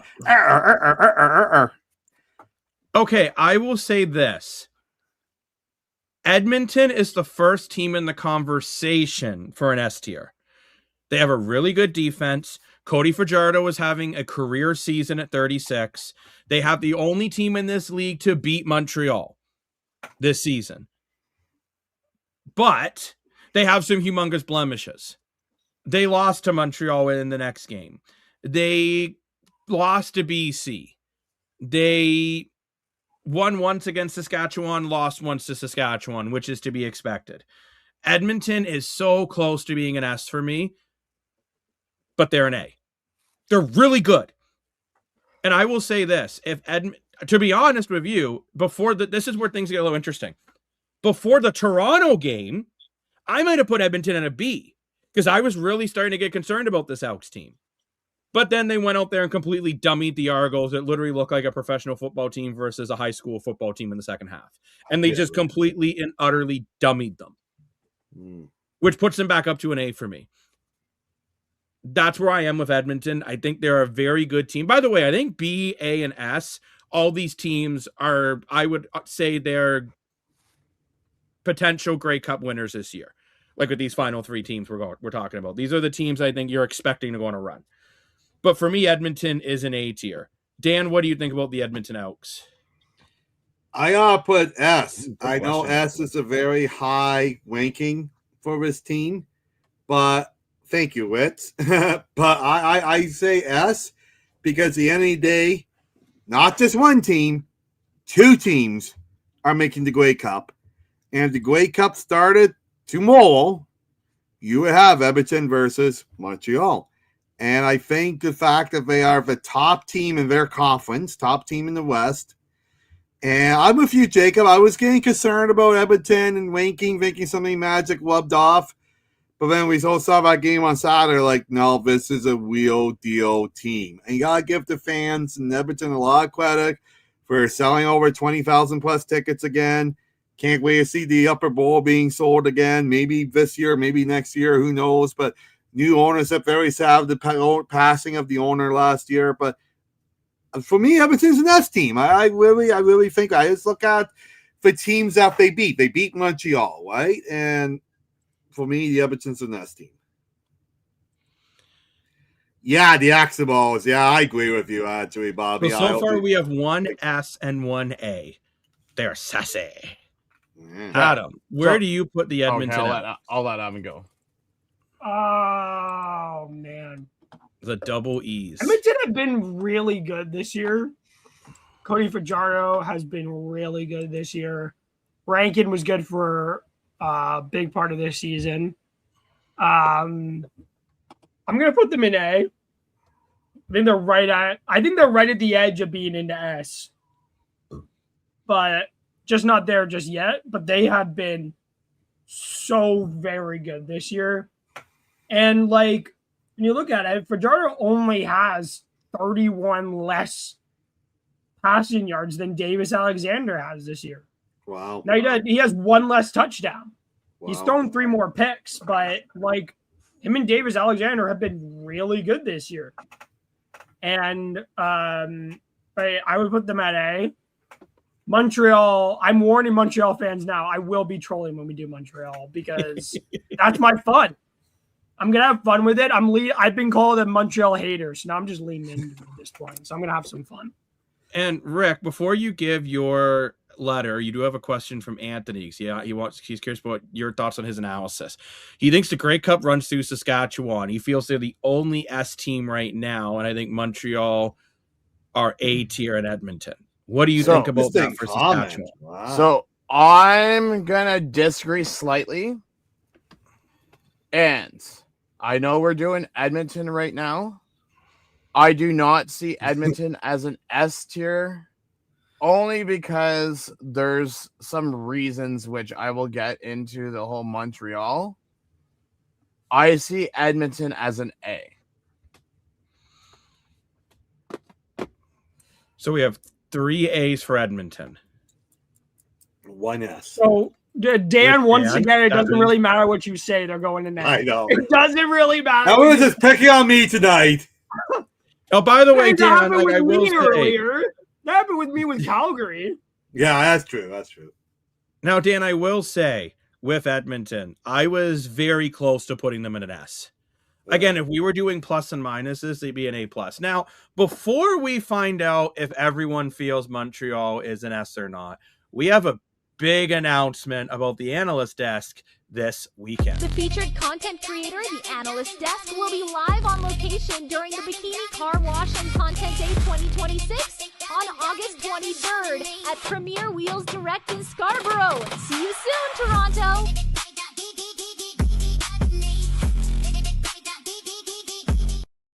So before we get into Montreal, if you want to meet the analyst desk, come on down to the content day. Check out this incredible bikini car wash launching an incredible bikini line. Did I say it's incredible? And I want to say this. The NCAA bikinis, they're in the S tier, baby. Yeah, 100%. Hopefully our friend John is still in the comments watching us. Maybe he left, but Dan is. Hey, if it's $20, we'll do it. Let's go. We'll do it. Why are you putting all of us into this? That's for you to do, Dan. Why are you adding us into this? It was going to cost way more than $20 to get me in a bikini. Isidore changes picture. I do agree with this comment. Alexander as a player is incredible, but my gosh, he gets on my nerves. Yeah. Actually, Kurt, I will actually say there's another Montreal player like that because I met one in Hamilton, and he is up there with Alexander on that comment. Yeah. So it looks like everyone in the comment section is putting Montreal in the S tier. So except Anthony, who I know has them in a B tier.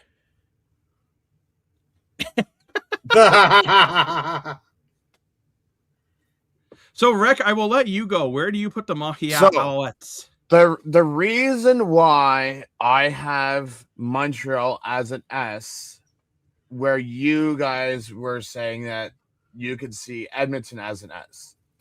Okay, like Adam said, Alexander has a little bit more yards than Fajardo has. Then Rankin has not been as consistent as Tice has this year. Also, on top of it, I thought he was younger than 36. You also have two receivers on Montreal and the top two of receiving, and Phil Potter almost has 1,200 yards. So there's, and then don't even get me added with their defense, which is up there too. So Montreal's team offense alone can put them in S over Edmonton. So we have one S for Montreal from Rick from Hamilton Sports Central. Reg is like B because I just don't like them. All right, Mr. Moore, for your money. Yes, sir.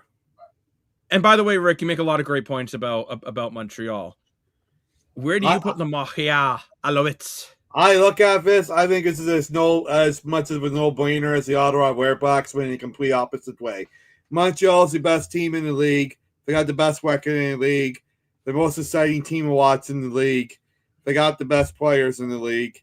It's maybe I get people in the comments. I get what you're saying, Wick, about maybe their personality traits off the field.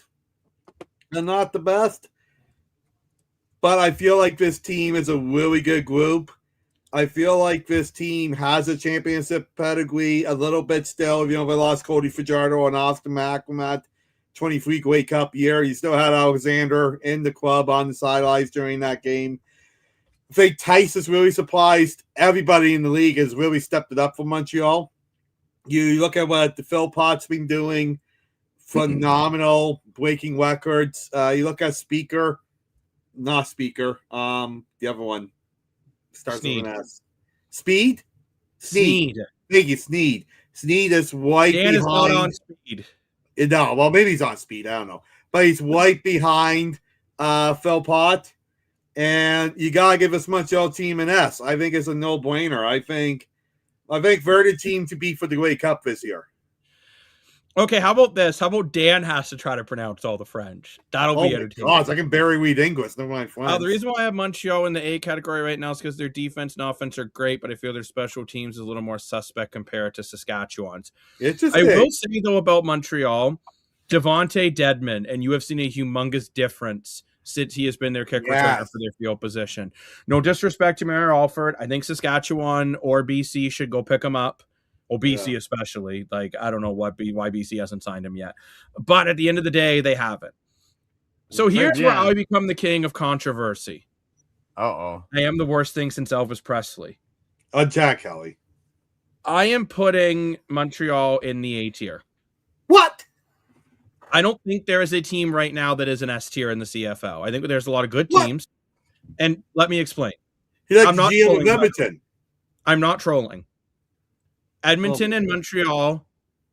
Boo! Montreal was beating Edmonton. So hold on. Montreal has two wide receivers. If one of those guys go down, I don't know what this offense is. I don't care. But Tyson Philpott has never played a full season healthy in his entire career. It is a major concern. Right now, halfway through. Let me finish. There is a major concern for me with Montreal that they are only using two wide receivers, basically, for their entire offense. Travis Tice has done a switch up with Justin Rankin. It's like that movie where Kevin Durant holds a football with some random kid, and now the kid can dunk. Travis Tice to start the year was one of the worst running backs in the league. All of a sudden, he's been playing really, really well. Again, if there was an A+ or an S-, I'd be putting Montreal in the S-. I gotta try read this comment. We don't have that. No, option. you don't, Dan. So Jacob as Dan, why are you interrupting? I'm reading French, bro. Well, you don't have to read it right now. At the end of the day, for me, Montreal there's been so many games where it's been very, very close. Look, I think they're a great team. But at the end of the day, I have a hard time saying they are significantly better than Edmonton. And for that reason alone, for me, they're an A tier team. And I'm done. Okay, so probably an insult. So Jacob, I have a question for you based on what you just said. The statement. So if you say that Montreal's a one receiver team, 2 receivers. Okay. Yeah. Let me ask you this. If Austin Mack was to go down, do you think Edmonton could keep up with what they have without Austin Mack? No, of course not. No. Okay, so then that just goes to prove my point that Montreal is slightly better than Edmonton, and why they are an S team, in my opinion, than an A. Because if Austin Mack goes down, you could potentially see Edmonton go down to B. Here's the difference, though. Edmonton has a defense that can keep these games very low scoring. Montreal's defense has been hit and miss. Edmonton kept Toronto's offense to 12 freaking points.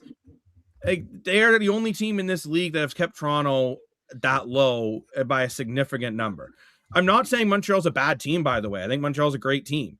I just am concerned with the way things are happening. And that is very true. I mean, Cole Speaker is also a good receiver. Yes, he's been injured. Really they don't use Alexander Hollins enough. And maybe this is a coaching thing more than it is.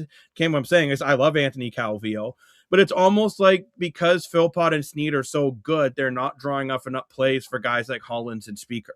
Where Cody Fajardo was the quarterback, they really spread the ball out well between Philpott, Mack, Grant, and Speaker the year they won their Grey Cup. Yeah. But I also don't disagree with people who say Montreal's an S-tier team. It's easily arguable, and maybe I'm the crazy one here. I think so. So, Rick, you also have them as an S. Yes. Go ahead, Adam. Yay! It's Adam's fun time. Okay. I don't want you all to take this very seriously, but I know everybody will anyways. So, you know what? My heart says put Montreal next to Ottawa because Montreal sucks. Because that's my statement. Ottawa sucks. Montreal sucks. No, put Montreal below Ottawa. What? This is my statement for today. Don't take it seriously, Dan. Dan, don't take it seriously. What are you doing? Exactly. Perfection. That's exactly where they deserve to go. I'm kidding. I'm talking. Yes, everybody. That is exactly. Okay, so that's true, Wayne. Let me be a little bit more serious, a little less, maybe not as trollish. I agree with Jacob. I would put them in A because I don't think they've been. I think they've been lucky so far. Of course, you have to be good to be lucky. That's my favorite thing. I'd be good to be lucky. Through you as well. So, but I think you have to be. Of course, you have to be good to be lucky and lucky to be good. But I can't put Montreal in S because I don't think they've been their record. I think they're not as good as their record I said they've been. Oh boy. Being perfectly honest, should have walked out of Hamilton with an L because they haven't been because they just weren't very good in that game. And I think there have been other games where they barely escaped Ottawa the first time they played them. Ottawa. Sitting there's Winnipeg. Ottawa sucks.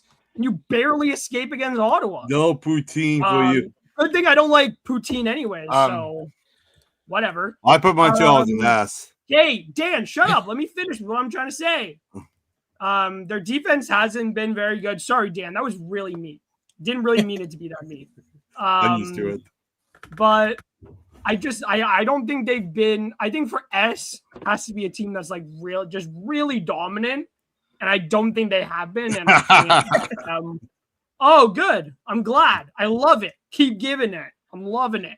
Glad I can't their defense. It's way too inconsistent. And yep, that's for me why they're an A. Again, I guess Bobby, you're right. I made the S tier just because I thought the S looked pretty. Dan, you have Montreal in an S tier like Rick, correct?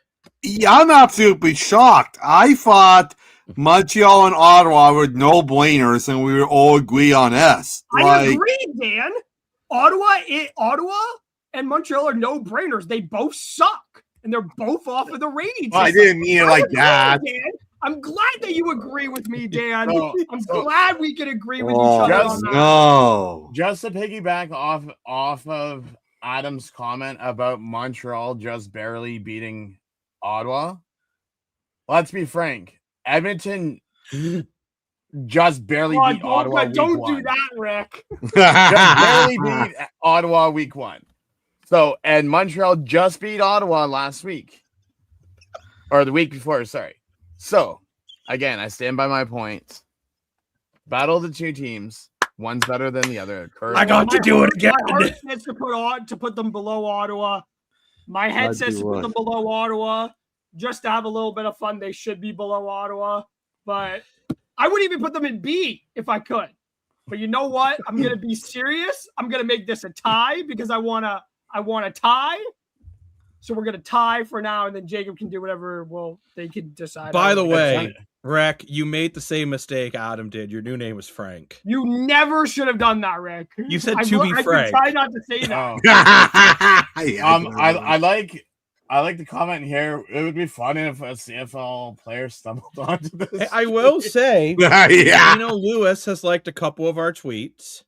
Yep. Also, Gino, hopefully you're watching.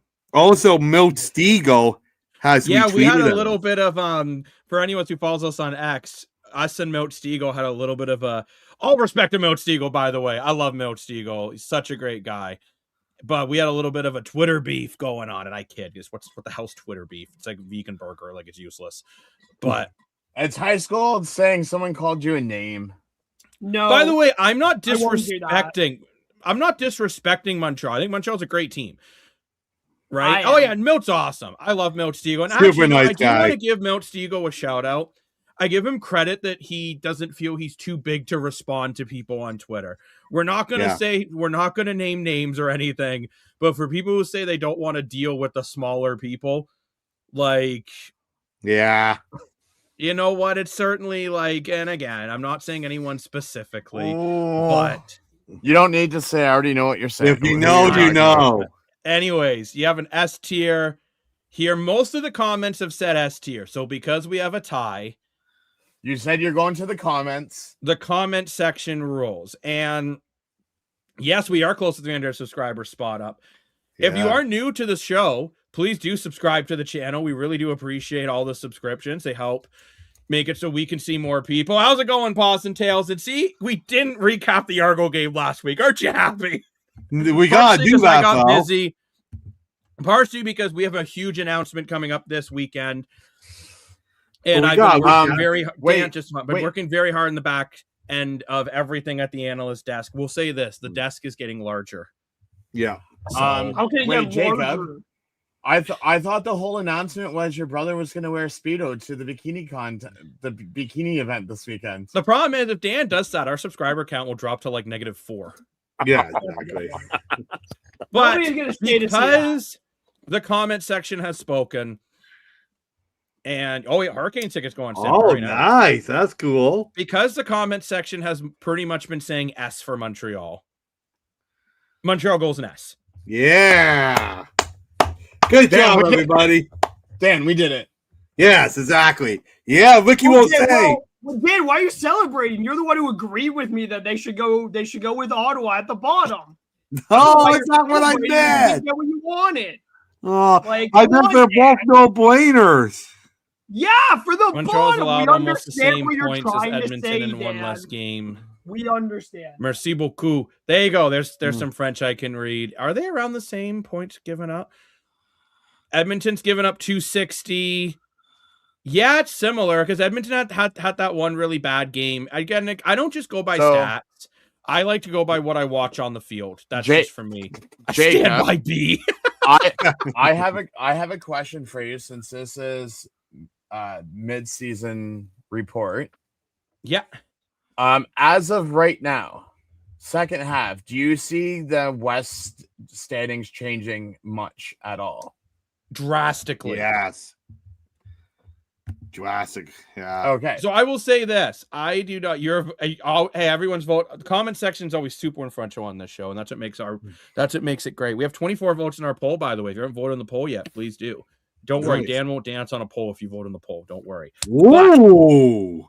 But, Rick, when I look at the standings for the CFL right now in the West, I see BC actually starting to really gain some headway in the second half of this season.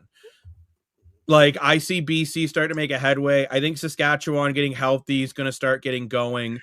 Personally, I think Calgary might drop down with Ottawa without their quarterback and running back. And I think Montreal, it's going to be interesting if by week 14 and 15, all their games are meaningless. How do they respond? Because, and I'm going to say this as an Argo fan, for the year we went 16-2, when you play games that mean nothing for so long, it can be really difficult to ramp it back up in the key moments. So I do think we'll probably do a 3/4 point tier list before we get into the final stretch of the season, because why not? That's how we roll. Spot Up, we are working on some merch. That is something that I'm currently working on designing. So, but there's some big changes coming. So be excited. All good changes. All good. So Jacob, so based off of Edmonton schedules, I think that the two games that left in the QEW will determine Toronto and Hamilton's finish. 100% agree with you, Wick. I was going to talk about this. I'm going to talk about this in every episode, but I'll say it right here, right now. Regardless if it's Toronto, regardless if it's Hamilton, if there's a split between these two next games, it's an epic fail for both teams. One team has to win both games, regardless if it's Hamilton, regardless if it's Toronto. Dan, I got to disagree with you. I think Toronto needs both wins a hell of a lot more than Hamilton does, because Hamilton got the first. I was just going to say, if Hamilton wins one of them, Hamilton has the season series. True, yes. Which means we have the Ballard Cup again. True, yeah. True. I just look at it. I think these two next weeks is the battle for second place in the East. As long as we win on Labor Day, I'm happy. That's it. 100%. 100%. Yeah, we'll say I do agree with Anthony. Saskatchewan's getting healthy at the right time. Yeah, 100%, Anthony. Now, I do want to ask you guys here. Obviously, by the tier list, Montreal's the best team in the CFL. Duh. But our poll question was, who's the best team in the CFL? And right now, 50% of our viewers feel Montreal's the best. 27% say Edmonton, 4% say BC, and 19% say Saskatchewan. So, my $1 million question, and no, we don't need $1 million to answer. Don't explain, because we've explained every team in detail. Dan, I'll start with you. Who is the best team in the CFL right now? I voted for Saskatchewan in that poll. Okay, Dan, I remember I said don't explain. What? So Dan is Saskatchewan. A B team according to our tier list. This is interesting. Adam, without explaining, who is your top team in the CFL right now? Edmonton. Rick, without explaining, who's your top team in the CFL right now? Montreal. I agree with Isidore. The analyst desk is the top team in the CFL. Yeah, right, let's go. I'm also saying Montreal. So it's interesting, though. By our tier list, it's still not a slam dunk on who's the best team. Mm-hmm. It's very interesting there. But we have some more comments we got to get to before we wrap up. Great comments. Rouge at Nora Deadpool. One Deadpool. Hey, guys, did you know Chad Kelly is running the Argos? It feels like it sometimes, paws and tails. It feels like it. I finally got around to watching cage fight, the Edmonton game last night. And I will say this because I said this before. Mike Miller, Saskatchewan's the best team. I agree. Needs to stop listening to Chad Kelly after that Ottawa game. I've been saying this. And when nobody Miller wanted Kelly to come out of the game and have Arbuckle in, Kelly said no. That is very true.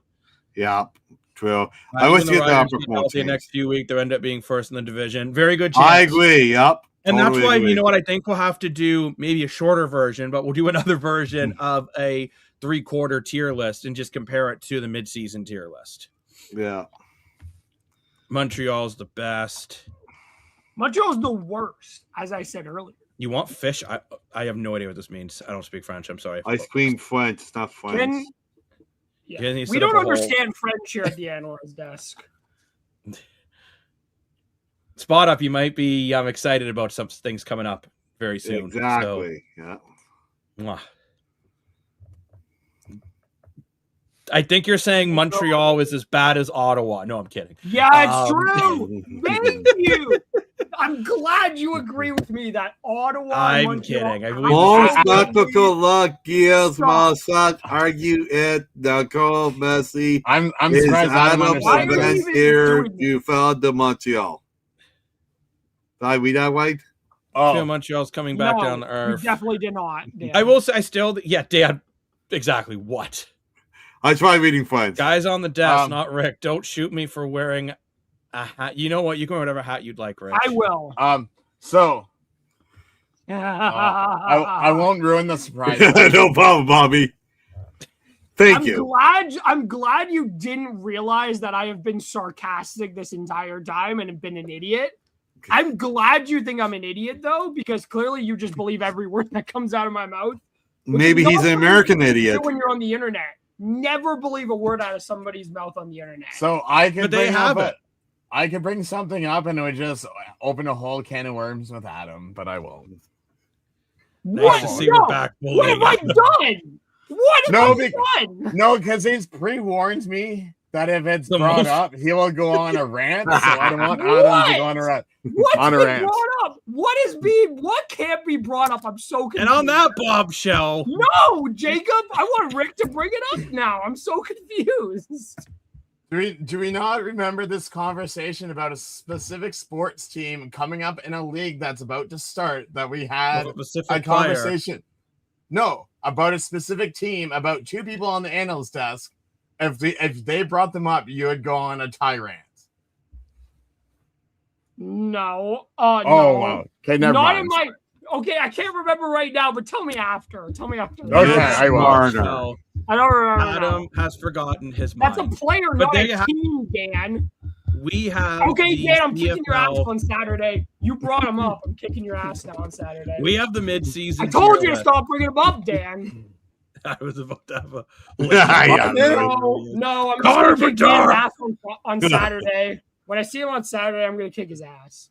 But on that bombshell, it is time we wrap up the analyst desk mid-season. Some people might enjoy. We will be posting this tier list up on our social media, and and you know what too, Rick, have you been by chance writing down what everyone said for their tiers? Because I meant to and I forgot. What? Have I been writing stuff down? No, I'm working on another project in the background. That's fine. I'll go back and look through. I'm also going to post up everyone's tier list separately on our X. So make sure you follow us on X. Please, all our new viewers, please subscribe to the channel. Dan does not smoke weed, by the way. No, I smoke cigars, but not weed. But I don't blame people that do it. All the power to you. Bobby, we will be back on Thursday more than likely Thursday for a pregame, if not definitely a post. I'll just watch out on our Twitter. I'm going to try to start posting when we're going on every time. Sometimes they're very last minute decisions. Yeah. Or if Jacob's out and buried somewhere. We all have full-time jobs. We all have jobs. We're all very busy people. So we do the best. Jacob, I just want to announce something because I know people are going to ask me. Yeah, believe it or not, I can. Yes, tomorrow night. Yes, Friday night.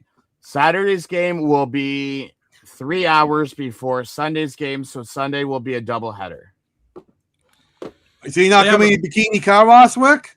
No, Dan. I have stuff that I have to do this weekend. Boo! We'll do it do it on the spot. Yes, Dan, I'm really gonna live stream do a watch along for 2 games at a Bikini Car Wash. Why not? To the firemen? Why not? Well, he's gonna have to do it with us, which I don't think Rick wants to do it with us. And on that bombshell, thank you very much for joining us at the Analyst Desk, where every day feels like game day. Remember, we will be at the Bikini Car Wash Content Day And again, you're going to watch the promo video one more time before we peace out, Girl Scout, and you get to dance to the cool music. The featured content creator, the Analyst Desk, will be live on location during the Bikini Car Wash and Content Day 2026 on August 23rd at Premier Wheels Direct in Scarborough. See you soon, Toronto!